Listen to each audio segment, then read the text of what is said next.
Cartera, em direm. Anem, cartera.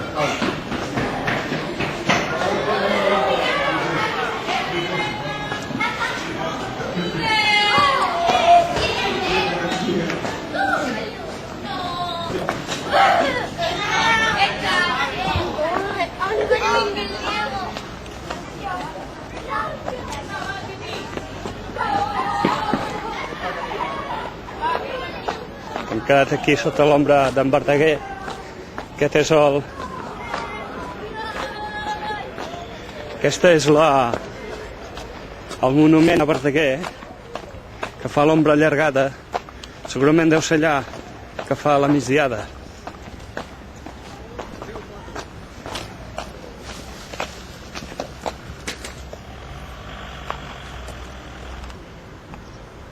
M'aproximo al monument a Verdaguer. El Salvador hem quedat per aquí. Suposo que el trobaré. Aviam. Em sembla que és aquell que està allà estirat.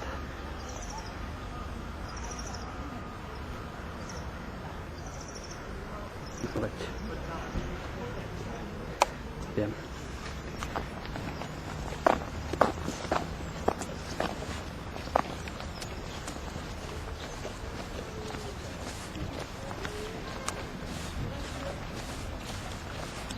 Sí, em sembla que és aquest. Ja. Faré un zoom. Sí, és aquí. Està aquí fent una migdiada.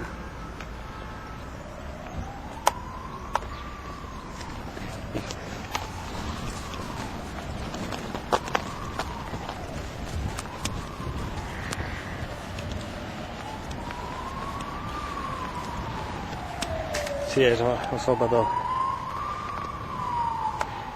Ep, bon dia, és hora de llevar-se, s'ha acabat de dormir. Per això que hem quedat... Epa! Aviam. Que tens... Tens quartos? Ah, bon. Portes el material? Sí.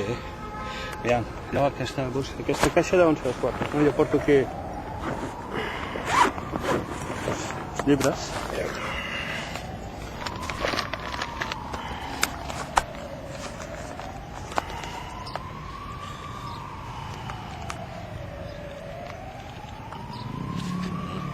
Què et sembla? Ha quedat bé, no? Sí, sí.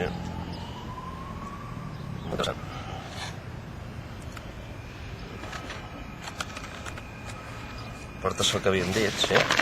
Sí. Bueno, si es vols comptar, aquí són tots. Portes els quartos? Ja. Deixa'm fer un cop d'ull. Va. Bueno, si encara ja els comptaré després. N'hi ha una bona quantitat, 300.000. Hòstia, ho fas molt car, això, Home, però pensa que és una cosa de molta qualitat. Llavors també s'inclou tota la promoció del llibre a través de propaganda subliminal a la televisió. Ah, sí? Sí. Hòstia, això és una novetat, Sí. Bueno, que passa que molta gent no se'n dona compte i es pensen que no, però Sí, gràcies a això... Estàs en els mitjans de... O sigui, això és com un salt qualitatiu, no? Sí. I quins canals? No, tots els canals, i fins i tot per internet i això. Què passa que, clar, aviam, gràcies a això, doncs, les vendes poden ser de 100 o 150 exemplars. Pensa que si no se'n ven... Bueno, costaria més, O sigui, 150.000, vols dir? No, 150. De moment. Potser... Que és molt subliminal, la propaganda. Jo penso que, hosti, no sé. Home, que el llibre té qualitat per ser un bestseller. Per competir amb el Gordon o amb Browns i tots aquests. Això està molt bé, I tant. No, sí, ja ho sé. Suposo que l'has llegit. I tant. Sí, no, si precisament ara que podríem fer és parlar-ne, no? Dir, no sé. Sí. Si alguna cosa no ho has entès, no sé, t'ho puc dir. Sí, home, aviam. Més que no entendre, la qüestió És dir, no sé, per exemple, allò que diem, no? Que en el llibre hi ha com sempre una, diguéssim, a pesar que es diu orgia numeral, hi ha altres monòlegs, no? O sigui, el terme monòlegs no és el que d'alguna manera potser es contradiu una mica després amb la lletra mateixa o amb el fet que molt sovint hi ha com un receptor o el mateix, diguéssim, que la veu poètica s'adreça a un personatge o al públic, és a dir, que és un monòleg però evidentment té molt present el receptor, no? El que passa és que els monòlegs de teatre, per exemple, Clar. se solen fer en els teatres, no? Exacte. Sí, no, sí. Sí, Amb tota gent que escolta i així. sí. No, cert.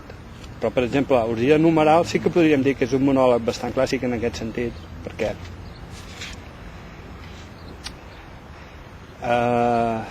va descrivint en primera persona tot un seguit de fets, és a dir, un personatge que té una personalitat determinada i això li ocasiona determinades situacions, no? Però en altres monòlegs, sobretot els que s'adrecen a un personatge femení, no? I d'altres, doncs, Hi ha tres poemes d'amor. sí, que aquests, el personatge femení també té veu a vegades, o bé se l'interpel·la directament i intervé en el monòleg, de manera que és un monòleg dialogat. Però passa molt poc, això. De fet, això passa només a Montserrat, em sembla. Pot ser. Sí, no, però... Que diu quatre frases. Sí, però el que vull dir és que és un gènere però que al mateix temps el transcendeix i incorpora, diguéssim, altres recursos, no? Cosa que ho enriqueix. Però vull dir que per això és que es veu que a tu t'interessa, doncs això, arribar. O sigui, penses en el públic, no? Sí. Home, això està adreçat a la humanitat. Clar. A la humanitat, a tothom. Jo la idea és que qualsevol persona ho entengui, és dir, no és una cosa gens complicada. Sí. I li sigui interessant, clar.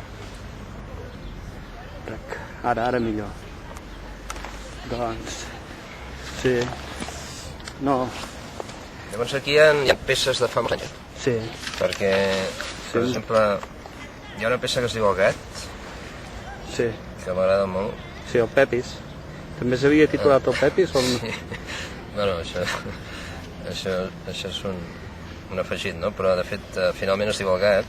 Sí. I això és de l'any 87 o 88, És una de les primeres coses que vaig escriure.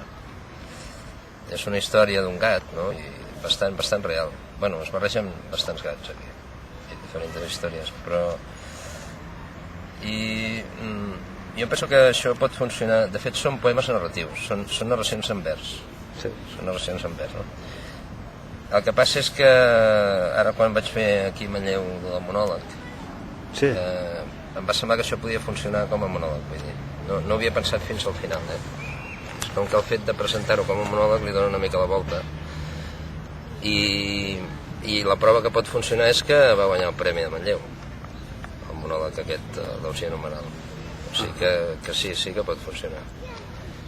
I per això et comentava que estaria molt bé que això, a veure si algú de teatre ho agafava. Més que com una obra són textos proposta, no? Per agafar... Jo, per exemple, quan vaig fer l'Orgia Numeral, és una quarta part del que hi ha aquí en aquest text. Jo vaig tallar molt, Jo vaig agafar una quarta part. Sí, ho vas fer més breu, vas sintetitzar. Sí, aquí hi ha el text sencer del poema, però jo vaig fer... Tenies una limitació de temps per exposar-ho? O... Allà hi havia 10 minuts de limitació. Jo penso que si aquest text es fes sencer, potser necessitaria mitja hora. Són 8 o 10 folis. I després els altres també poden funcionar. I de fet n'hi ha un de molt llarg que el vaig treure, perquè em va semblar que així quedava més rodó, un que es diu Enamorat. Enamorat és un monòleg llarguíssim, quasi tant com tots aquests junts. Ostres. Era massa llarg, em va semblar que així quedava més rodó. Per no cansar, no? Per cansar una mica. Bueno, ja en una Doncs altra així ocasió hi ha el... Són textos variats, n'hi ha... Sí. Toquen temàtiques diferents.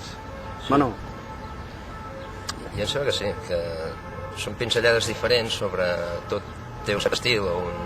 sí, no, clar. La unitat estilística, evidentment, és una cosa remarcable, no?, d'aquest... De fet, del teu estil en general, vull dir que és bastant inconfusible, malgrat que puguis dir que és sincer o, vull dir, senzill. Té una aparença d'una certa senzillesa, però en realitat és un treball. Jo penso que és una mica un retorn, o potser un no tornar perquè encara estic allà, una mica medieval. En el sentit que hi havia una època que quan s'escrivia en vers. I ningú... perquè no hi havia la idea d'escriure d'una altra manera, no? Almenys quan es feia literatura, tot era en vers, la narració de les primeres novel·les, tot era en vers, no? Sí. Fins al Dante. No? I després, això es va veure com una cosa una mica anacrònica. Sí. Però jo em sap que avui dia ja no. Que jo m'estava pensant, ara estic empantanegat amb algunes històries, però potser la idea de fer una novel·la en vers. Una novel·la en vers. Sí. Va. Aquí, de totes maneres, el vers és molt lliure, es trenca molt. Hi ha una mètrica, hi ha molt joc amb la rima, però es trenca... Ja, hi ha una llibertat. Jo m'agradaria molt llegir el que va fer el Pushkin, el famós Onegin, que es parla molt un dels cims de la poesia russa, o de la narrativa, que tothom que l'ha traduït, jo tot el que he vist és traducció en prosa d'una obra que està feta en vers, i molt tardanament. Sí. I encara avui dia se'n parla com una cosa... Pues això està molt bé, no? I és una narració, és una narrativa... Sí, no, ja... En una època que tothom escrivia en prosa, per ser. Sí, home, el que passa que la traducció, en fi, però del rus és complicada, no? Mantenir, digues, no té res a veure. Vull dir, és molt més fàcil, doncs, mantenir, per exemple, una certa... intentar mantenir la rima reduint del francès o de l'italià. Sí, diuen no, el Nabokov li agrada molt aquesta obra, no? I em sembla que al final va fer una versió que va estar 7 anys, em sembla, i la va fer en prosa. No, diu, no, és que és impossible. No té res a veure.